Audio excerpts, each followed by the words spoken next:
So our webinar today is called Live Life Powerfully. As I mentioned, we are the National American Indian Alaska Native PTTC. We are a program funded by SAMHSA, which is the Substance Abuse Mental Health Administration.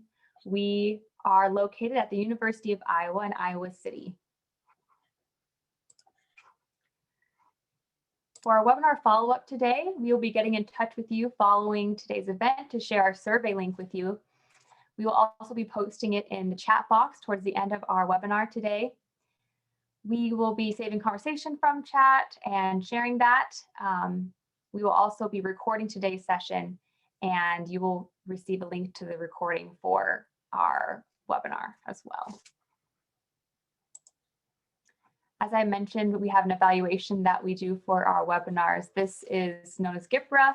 This allows us to report to our funder about how many people attend our webinars, how satisfied you are with the webinar, and how useful this webinar is to you. We appreciate your response and look forward to hearing from you. A few housekeeping items for our Zoom participants. You will see a chat feature at the bottom of your screen. We cannot see you right now, you're muted, but we would love to hear from you via the chat box. And if at any point during our session today, you would like to make a comment, you can raise your hand and do a chat feature. And I can call on you and you can ask your questions to Waylon via voice as well. That's an option. So Waylon grew up on the Hopi Reservation. He spent more than 10 years with the Gila River Indian community employed by Workforce Investment Act as youth coordinator for 5 years, and then 5 years with Gila River Healthcare as a lead staff trainer. Waylon is well known for transforming his life and being the founder and creator of Healthy Active Natives. The HIN's social networking group on Facebook currently has over 76,000 members nationally and internationally. Waylon's journey has motivated and inspired many people across the nation to join the HIN's movement. When creating Healthy Active Natives in 2012, Waylon's vision was for HINs to be a space where natives welcome all fitness levels and uses positive reinforcement to pick each other up against all odds to make positive changes. In 2013, Waylon also received the Healthy Innovation Award by IHS India Health Services for his social media group. Waylon is also an ambassador to Tanka Bar Jerky. So thank you so much, Waylon. With that, I will turn it over to you. Greetings, everyone. It's an honor to be here. Really excited to share my life and my story and my experience. So I'm not too fond of the whole PowerPoint presentation. So today I'm going to use a lot of pictures and visuals just to give you an idea of who I am, where I grew up. I know I'm doing a two-part series. So first part is just basically going to talk about my life. I'm going to do this a little bit backwards. So I'm going to talk about what happened in my life with Healthy Active Natives, and then go back to me growing up on the reservation. So I'm going to share with you a video, and I hope you guys like it.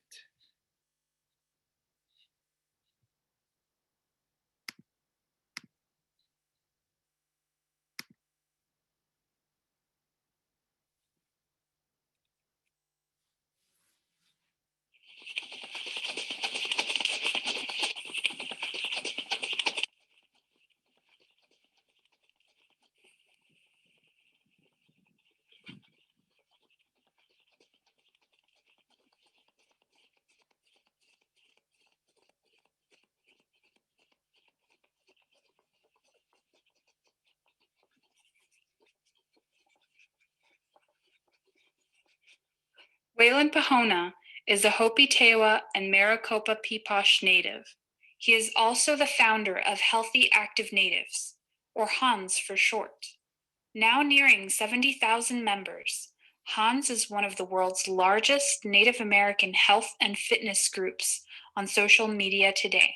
Waylon is not only the pioneering force behind HANS, he is also the driving influence behind its rapid growth. Visiting Native nations across the US and Canada, he actively speaks on his concepts, strategies, and philosophies on achieving total wellness. exercise shouldn't be a word in our philosophy as Indigenous people because we do it every day. When we think of exercise, we think of it as a chore. But when you think of it as I'm just Indigenous, I'm meant to run, I'm meant to go outside, I'm meant to do these types of things. That kind of changes your whole philosophy behind exercise. A lot of my thoughts, a lot of what I do when I do keynote speeches comes from a lot of my runs and just me thinking about, issues, life, things that we're going through on our reservations. This is basically where all my thoughts are collected. It amazes me that I've gone 3 years and traveled to many places, and I haven't really had to pitch myself.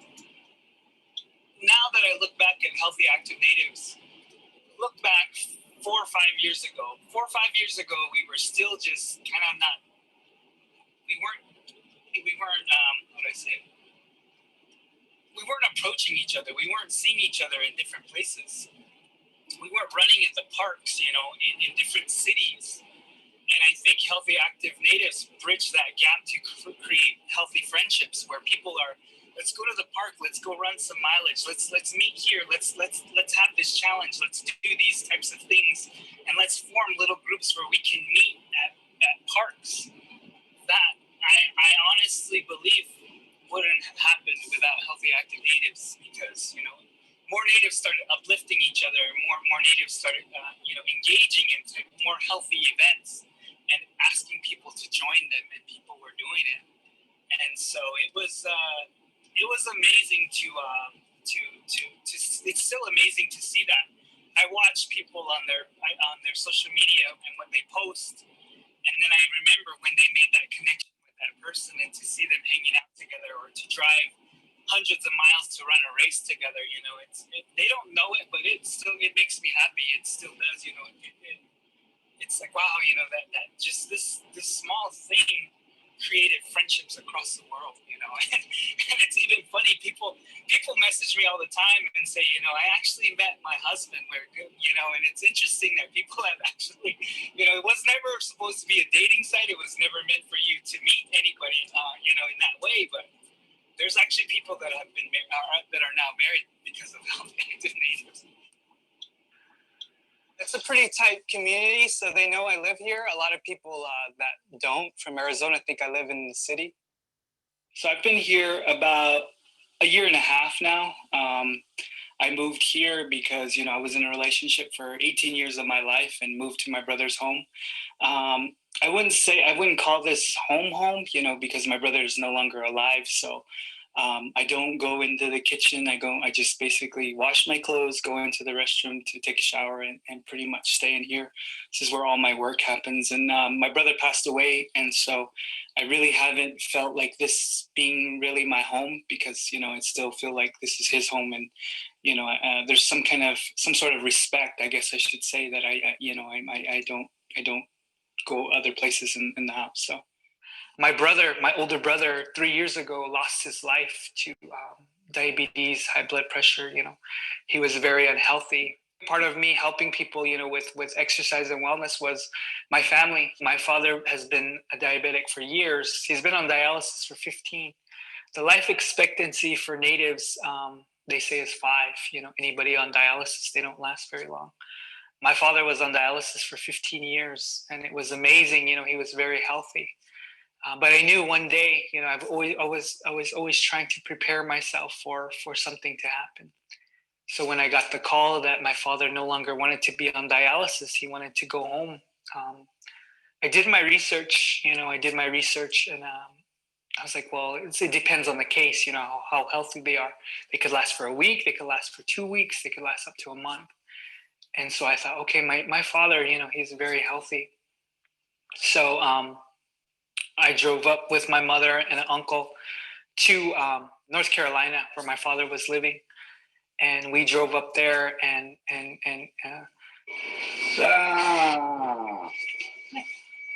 oh my God!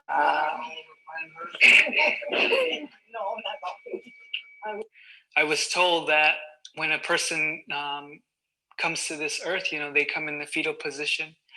And when they pass in the fetal position.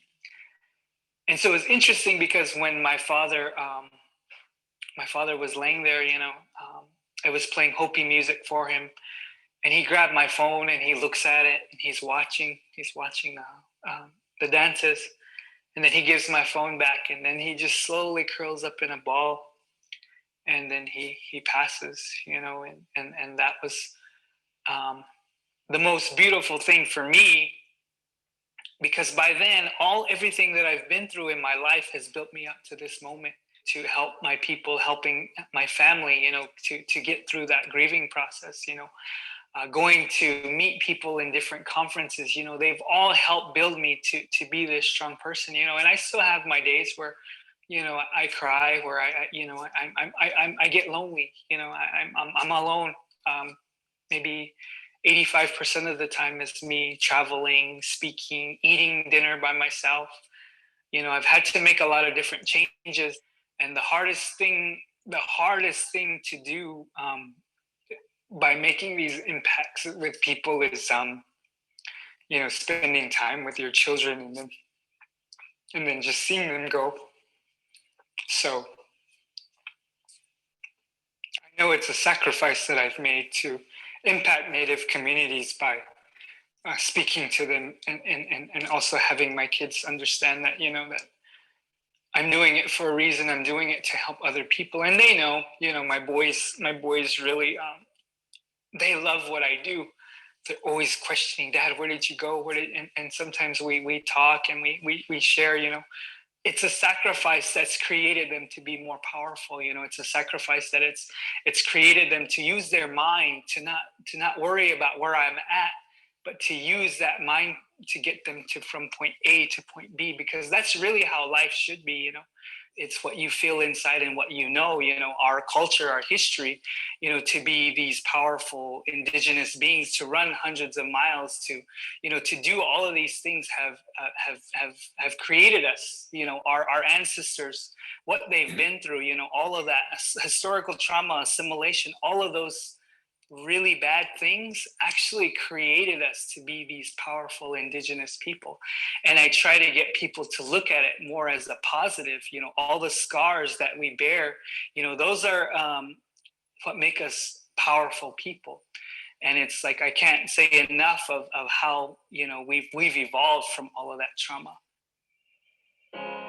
You're broken down and tired of living life on the merry-go-round. You can't find a fighter, but I see it in you, so we gon' walk it out. Move mountains, we gon' walk it out and move mountains. And I'll rise like the day. I rise up, I rise unafraid. I rise up, and I do it 1,008 times again. And I rise up, I like the waves. I rise up, in spite of the ache. I rise up, and I do it 1,008 times again.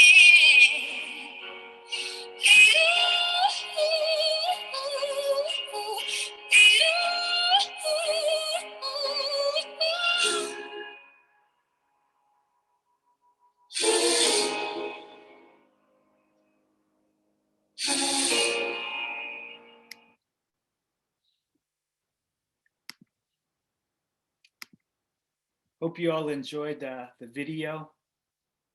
Can everybody still hear me? Yep, we can still hear you just fine. Okay.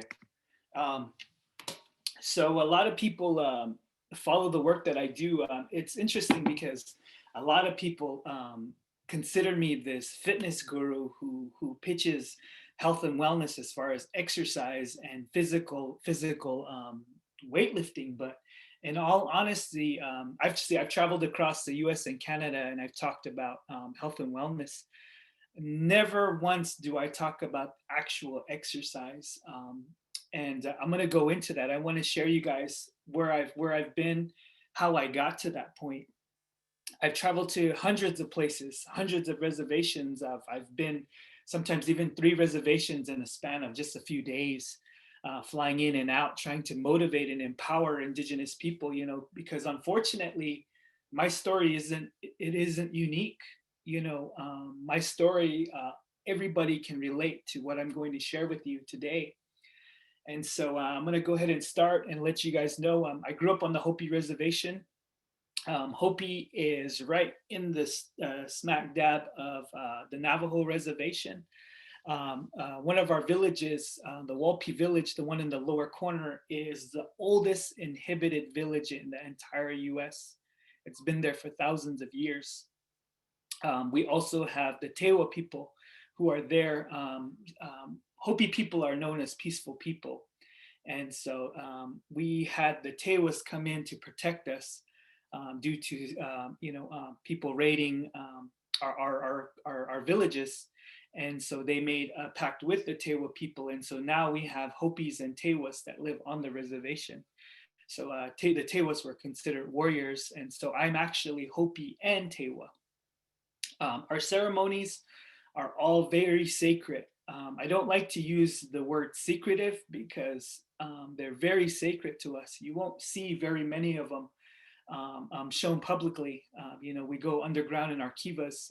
We're on a solstice of different times of the year in the moon cycle to where we have our traditions and our culture and our teachings. So there's not a lot of that out there, and I'm very proud of that. I'm very proud that our culture is still intact. The village down below Walpi is, they still don't have running water and electricity there, and they choose to live that way. Certain places, certain villages choose to continue to live with no running water and electricity and still continue to haul water.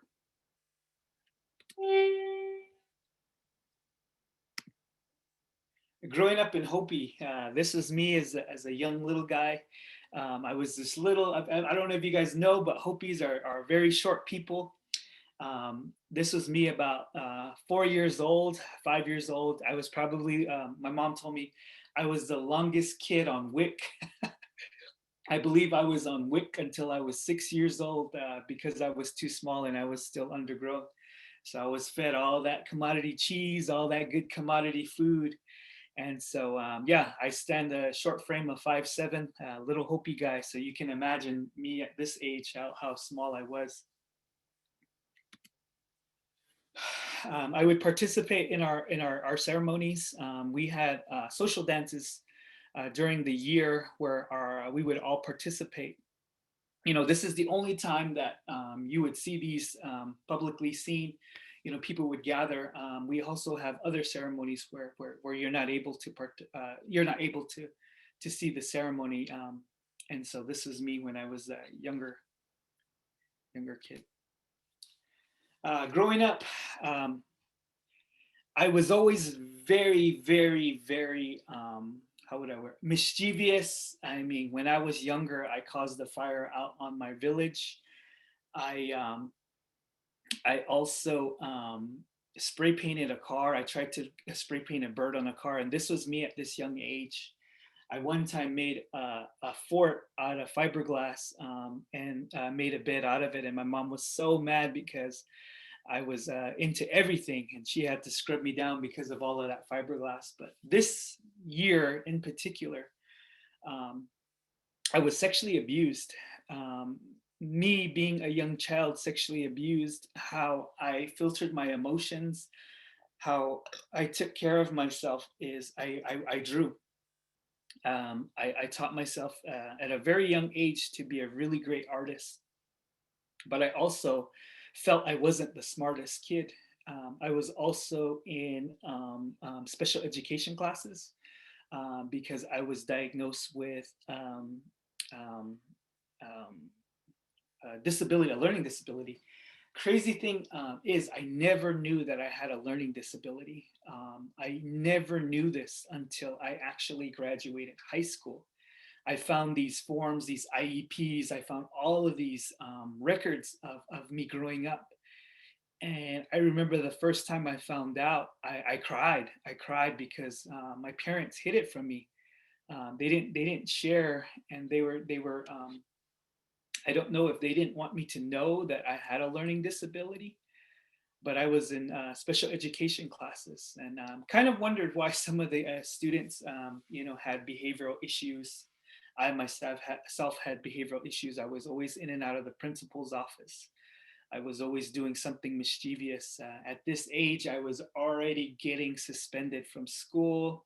I was getting those letters home with a carbon copy back in the old days. To this day, I do not like the smell of carbon copy paper, because I remember when I would get that paper saying I got in trouble at school.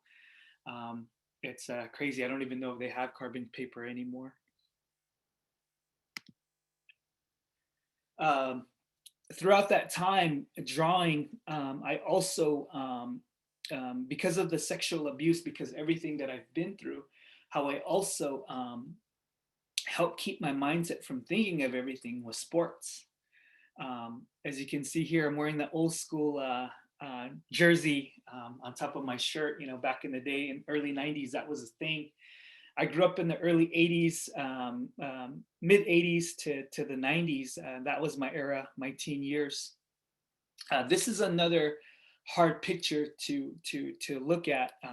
And I just pulled these pictures a few days ago because, it just brought back a lot of those memories of the things that I've been through in my life. So in this picture in particular, this was the last year that I grew my hair out.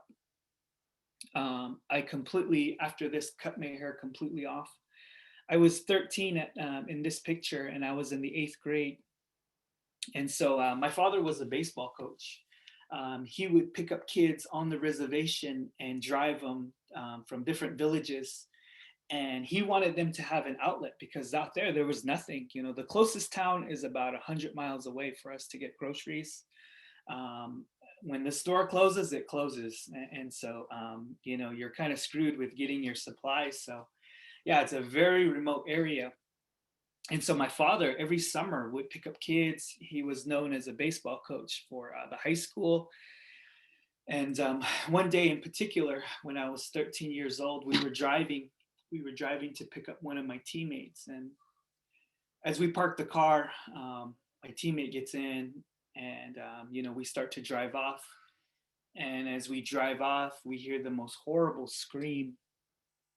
And so with that, we stopped the vehicle and we got out. And then my father just started screaming. He was crying, and my father accidentally ran over my teammate's little brother's head.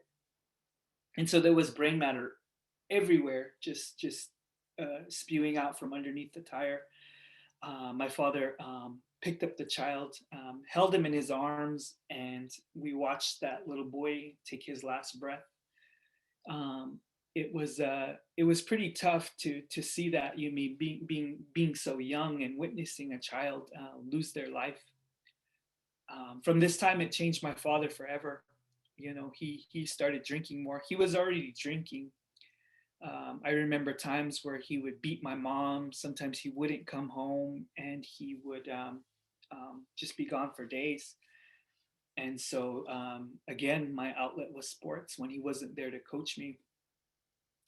From this day on, I decided to cut my hair. And this was my freshman year in high school. Complete difference, complete change. I really changed myself. Back when I had my long hair, I was listening to heavy metal music. I was wearing black pants. I used to peg my pants like back in the old days in the 90s, black t-shirt, hard thrash metal in the 90s. And then in this time, I reinvented myself. I felt that if I cut my hair and changed my whole image as a person, that I wouldn't think about the trauma that I've been through. I wouldn't think of the things that hurt me growing up, the sexual abuse. And I'm sharing with you guys things I really want you guys to feel everything, every emotion that I went through at this time. I don't share this very often when I do these things personally, but when I do presentations, I really like to give people that feel of where I'm at. in this time, I was also very sexually active. When I was sexually abused, I was sexually abused by a female. And so, being that young age from 6 to 9, I was very interested in sex. So at a young age, I was already having sex with people in school. I was already having sex with older women, and not realizing that that's part of my trauma, and that was also sexual abuse. People, older women in my village were molesting me, and I didn't know that. I just thought these were relationships. I didn't know that 14-year-old boy um, having sex with women in their 20s and 30s was sexual abuse. And so going through that, it was rough. It was really rough for me, having these feelings of wanting to have sex, and having these feelings of seeing my father accidentally kill this child, and the abuse. In this time, I was fighting. I was getting suspended from school. I was actually one of the top athletes in my school, and I remember a time where I lit a classmate's hair on fire for no reason. I was expelled from school for that, and but again, sports kept me going. It kept me to be active. I wrestled. Why I wrestled is because I felt just getting out that aggression and that anger. It helped me as an outlet. Football. I played football. I was a middle linebacker, and I was also um, a fullback. And so I love hitting people. I love just getting hit so hard. And it was the interesting thing is this had nothing to do with me being an athlete. It was more of me getting out those feelings of hurt, of sexual abuse, of everything. I was spiraling in a bad direction. While all of this was going on, my father and my mother never knew that I was sexually abused. They never knew that I never shared any of this. Nobody knew. This was me hiding my emotions. My baseball year, I didn't love baseball as much as I did football and wrestling, because my father was my coach. And I remember times where he would come to practice, and he would be drinking, and he would be trying to coach us, and he would have that cigarette. And he always reminds me of the Bad News Bears, the coach in there, that half cigarette hanging out of his mouth. And he'd be hitting the ball, and sometimes my friends would be making jokes and like just making fun of him. And it was horrible. It was horrible knowing that that was my dad, and he was doing those things, and people were talking about him as a coach. um, um, During that time, I quit. I quit playing baseball for my high school. Thankfully, and I say this in a way I wish it wasn't thankfully, because it helped me get away from that stress. Because of football, I was constantly popping my shoulder out. I would sometimes even pop it out several times in a game. My coach at the time would pop my shoulder in. I would go back into the game. Sometimes in wrestling, it became a point where I got so used to getting my shoulder popped out, they would just put it back in, to eventually there was no give there anymore. So in 2006, one day I was taking off my shirt, and as I took off my shirt, my shoulder completely popped out, and it wasn't able to go back into place. And so I needed a major surgery. So my humerus and my clavicle are fused together. So that's my range of motion, if you can see. I can't reach too far over my head, and I can't even scratch my back. My arm can barely go behind my back. And so, in a way, it was kind of a gift for me to get away from baseball, because of my father, and him still coaching. So my senior year, my father stepped down as the coach, and we had a new coach come in. By then, I was already out of my surgery. I was in a half body cast back in 2000. I mean, back in 1996. The surgeries back then. I mean, I was in a half body cast for 6 months. They don't even do those types of surgeries anymore. You know, you're in and out quick. And so I was in this half body cast. I quit going to school. It was a great time for me to just be away from sports, be away from my father. Once the new coach came along, he was actually a Mormon, and he came with a bunch of other Mormons that taught us, and he really took me under his wing. And he's probably the only one that I've ever expressed what has happened to me. And he took me under, and he helped me. He helped rehab my arm. I didn't have any physical therapy because on the reservation I didn't even know there was a such thing as physical therapy. And so when he got me back to par, he asked me to play baseball for him. And so once I finished, got my cast off, I was able to play the last several games of baseball, and actually batted 1,000. And funny thing is, if you know baseball, I batted 1,000 because I only batted 5 times, and I hit all 5 times. And so I got inducted into the All Stars. Kind of crazy, but people were pissed. But anyway, that's off the subject of what I was talking about. But he sent me to ASU to try out. So I did. You know, unfortunately, I didn't make it, and that was a really huge turn for me because I had somebody who really believed in me.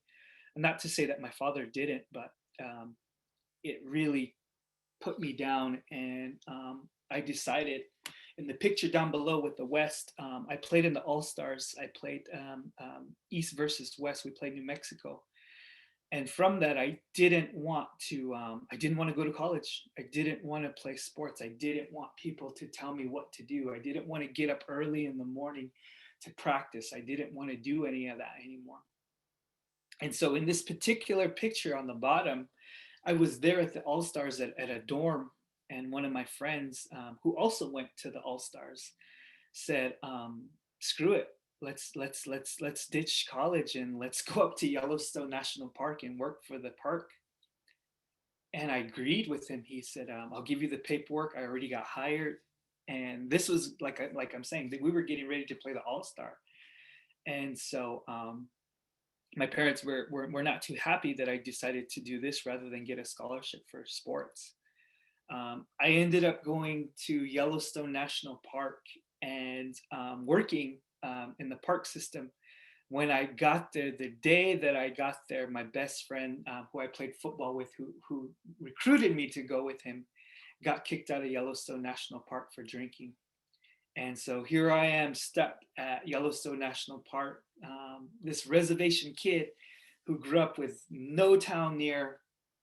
I ended up staying there a year. I came back down. Once I came back down, I reconnected with my high school sweetheart.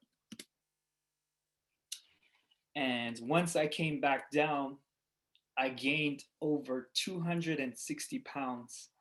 I wrestled at 170. So I gained almost 100 pounds in weight. I had a beautiful boy at the time named Jaden. He is now 20 years old, be turning 21. And I let myself go. I was sneaking into the ASU dorm. That's where my girlfriend was living at the time. And so she said, "You really need to do something with your life." And so I started going to college. She got me into college, SCC, Scottsdale Community College. There I started to learn. I started to feel better about myself, but at the same time, I still didn't share the trauma that I've been through. Nobody knew that I was sexually abused. Nobody knew that I was sleeping with older women as a kid, but everybody knew that my father was a killer. And I say that because it still bothers me that my father felt that way, and kids would say that to my father. They said, "Oh, your dad's a murderer for killing that child. Your dad's a killer." And it was rough because I now know that it was an accident. I know now that my father, it was something that haunted his life forever. And so I was mad at my father during these pictures. This is where I started drinking more. This is when I started fighting. And then I self-destructed. That's me. So if you can see all the changes that I made in my life from growing up, I completely morphed my body. I completely changed my features. Um, I was almost invisible, and it was crazy to feel this because I could, and it's such a surreal feeling to be on your reservation, to go back and walk amongst people that you know and that don't recognize you. You know, it's fascinating in a way because I felt invisible. I felt almost this power of people not knowing me because of what they would say about my father. Because then all that trauma that who I was then was coming out. Oh, that guy he was just that jock that would sleep with people. You know, he was just this person. Oh man, he's that guy who would always fight. And so I was hidden from all of that. It was almost like I said, I was invisible. I was self-destructing in a way where I was fighting.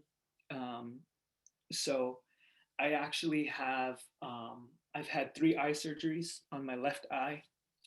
I got in a fight and I was hit right in the eye socket, completely tore my retina. Got in a fight, detached it again. And so with people seeing me on social media, they see all the good things that I do. They see everything, how I impact people, but they don't know the hurt, the struggles of what I've been through to get where I'm at in Healthy Active Natives. I've been stabbed. I have scars across my forehead. I have scars all over on my head. All of these things were my self-destruction. And so in 2007, I was at home. I was in and out, just not feeling well. And I remember I just threw my back out and I wasn't feeling okay. I was going to physical therapy. They were having me do these little exercises with these 2-pound weights. And I'm like, what happened to me? You know, what happened to my life to be this way? And so I'm not going to share with you how, but I tried to take my life and I ended up in the hospital. And so from there, I am actually going to end my presentation because I will be doing part 2 of my presentation and to share with you all the rest of it on how I overcame those struggles going through. I was diagnosed with post-traumatic stress. And so it is 11 or well, it's 12:42 now. If anybody has any questions, you're more than open to ask me any questions. I really wanted to keep this right on because I really want to express everything that I've been through in my life to share with you where I'm at now. Natasha. Thank you so much for sharing with us, Waylon. We really appreciate you taking the time to do that. If anyone has any questions, they can type in the chat box or in the Q&A pod. We've gotten a lot of positive feedback here in the chat box for you, Waylon. Awesome, awesome. And thank you again. I'm looking at all your comments, and if you guys have any other. Yes, that I can speak on mental health care. That's going to be my next segment.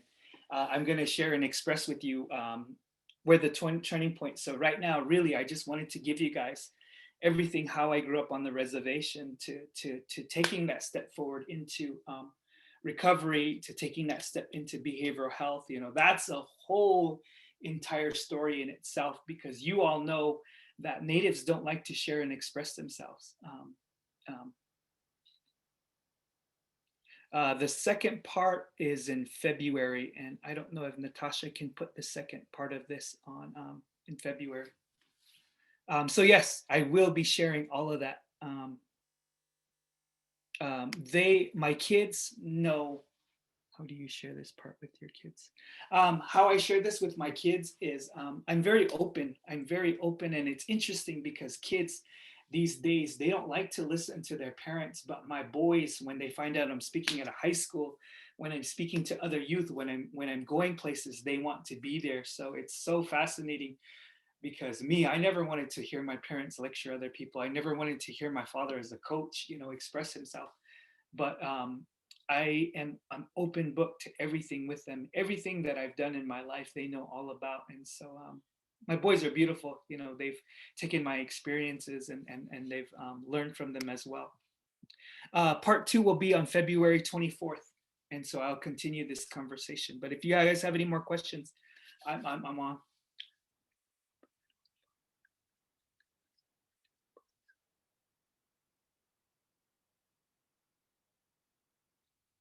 Yes, I've been asked many times to speak at behavioral conferences for Hopi, because it's really hard to get men to have those conversations. And I've been an open book. I've been very transparent, especially on my reservation.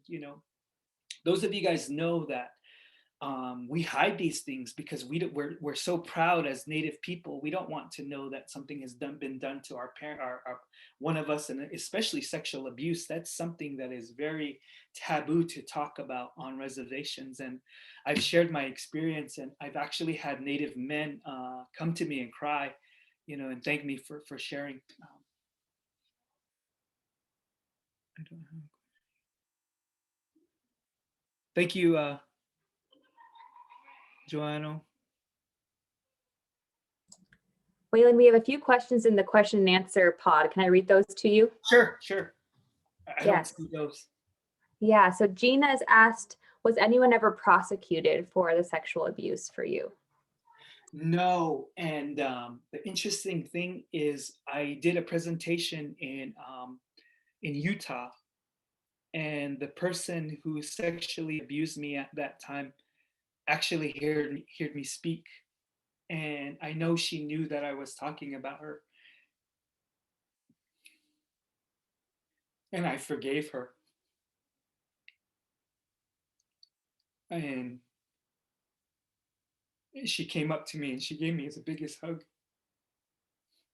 She didn't say she was sorry or anything, but just that alone let me know that everything was going to be okay. And so that's how I forgave her. But she was never prosecuted. Thank you for being so vulnerable with us. We appreciate it. Lynn asked, thank you for being so forthright about this difficult subject and sharing your experiences. Do you have a message for youth who may be experiencing similar situations?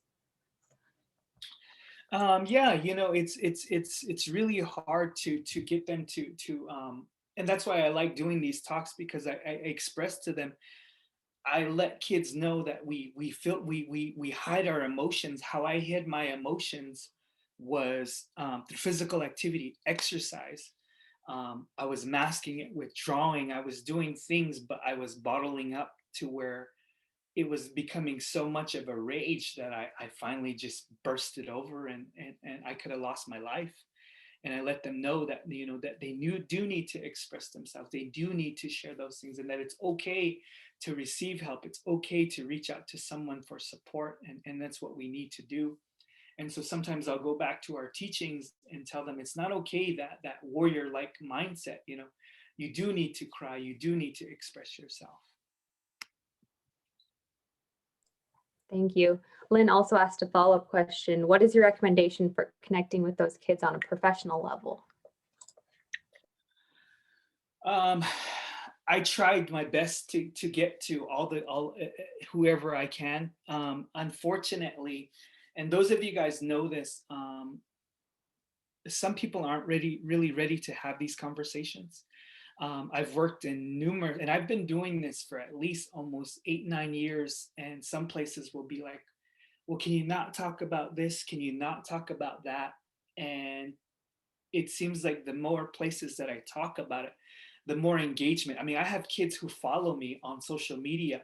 They want to have these conversations. They want to talk about those things, but unfortunately, certain reservations aren't ready for these topics. And I wish it wasn't like that. I wish.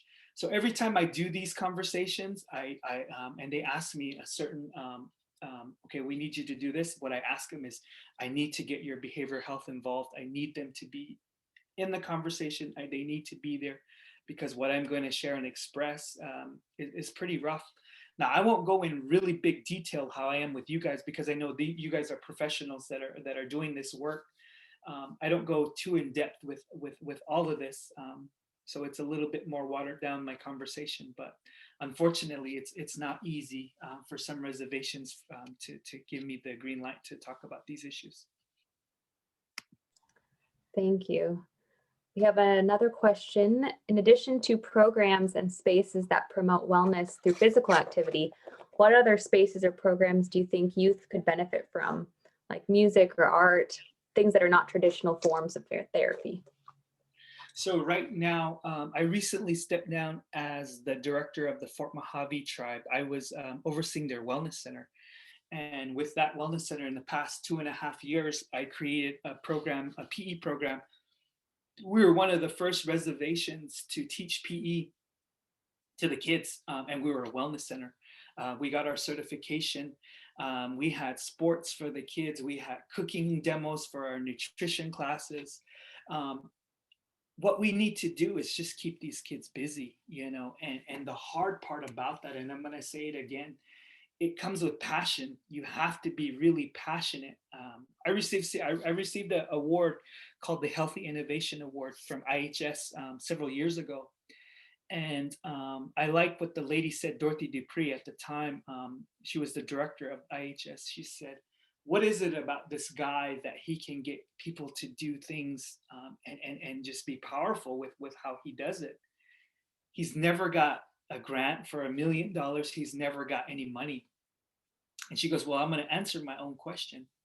It's the passion. It's who you are as a person, It's the person that creates these things for people. You have to want to make change. You have to want to do these things for kids. And unfortunately, there's places where people are burned out. They're just getting a paycheck. I'm not sorry to say that, but it's true. We can have so many other people impacting our reservations, and making that change.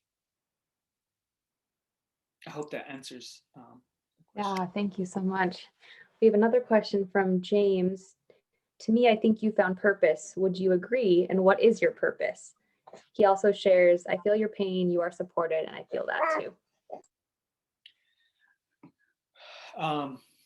My purpose is to share and express my life, to be transparent with everything that I've been through, to be that hub that you can make it.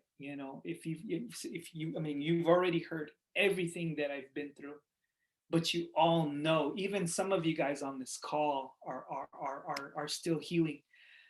And so with that, I've been an open book. And so my purpose is to continue to share my life and express. I tell people this because people see the glorious, oh man, you traveled, you've done all of this, I wish I had your life. And I'm like, no, you don't. My life is just like yours. I live a beautiful life because of the trauma. The trauma has made me a beautiful person. Thank you. James also had another question. Is it stigma, do you think, hindering other communities and nations inviting your talks? Also, do you have a TED Talk link? I've always wanted to do a TED Talk. I've never done a TED Talk. I recently just got in with Melanin Stories, and they're like, man, you're a really good storyteller. So I'm really trying to get my way in now that everything is virtual. And so what was it? I'm sorry. Yeah, the first part was, do you think it's stigma, hindering other communities and nations inviting you to come speak? I don't know, and it's sad to say that there's also a clique. You have to be in a clique of certain, and I'm not going to name no names, but certain youth organizations only select certain kids. Certain organizations only do certain things because it's kind of that leadership model, kind of like a whole political, like they have these leadership programs, and there's tons of them. Trust me, I know all about these guys, and they don't want to share those types of things. All they want to express is leadership. But what is leadership? I consider myself a leader because of the trauma, and I consider myself someone who is leading in that way, but people don't see it. And it doesn't hurt me. Like I said before, I've traveled hundreds of places. If it's meant to be, it's meant to be for me to speak there. Thank you. We have a question from Francis asking about your education level, if you don't mind him asking or her asking, in Sure. what field? So I am a certified trainer. I have my ACSM, the American College of Sports Medicine.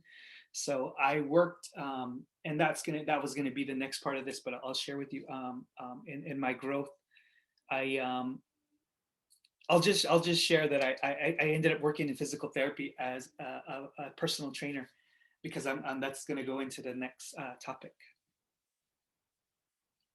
or the next session. Wonderful. Thank you so much.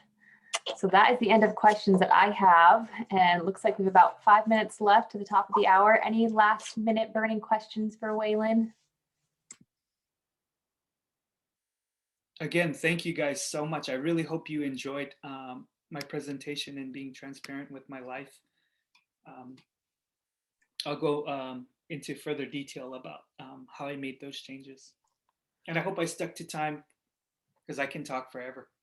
No, this was perfect. We have one last question. James, first of all, says, awesome, you've got that mental health core. Thanks, Broseph. And then we have a question. Did you eventually tell your parents about your abuse? And when did your healing start for you? It started in 2007. I would have dreams about my hair. I would have dreams of combing my hair because from 12 years old, 13 years old, I completely shaved my head completely. I felt that if I continued to cut my hair, that it would take care of the old history of what happened to me. And so in 2007, I went to behavioral health. I got the support that I needed, and that's for the next conversation. And I grew my hair back, and I love my hair. So yeah. Wonderful. Thank you so much. We have lots of thank yous in the chat, and thank you all for joining us today. We will be sending out a follow-up email shortly. Waylon, wanted to thank you so much for getting on today and sharing with us, and for Dara Jefferson, who's on our team. I was just going to say that if I could give a shout out, thank you, Dara. Thank you so much for having me on this panel. It's been really rough, and I know she's been on me trying to get me because I wasn't responding to her emails. I had 20 people that I know who died of COVID. I've actually buried an aunt and uncle. I've had to wear a hazmat suit and bury one of my uncles. So it's been a rough several months. My mom just got out of the hospital. And so, but thank you, Dara, for getting on me to get on this, man. I'm really thankful. No, I thank you for joining us and sharing your story. I appreciate it. And it was well worth all the work to message you and contact you and get a hold of you. But thank you. And then we'll see you in February. Awesome. Thank you all so much, and have a wonderful rest of your day. And Waylon, we will talk to you soon. Okay, Natasha, can you stay on really quick? Absolutely. Thanks, everyone.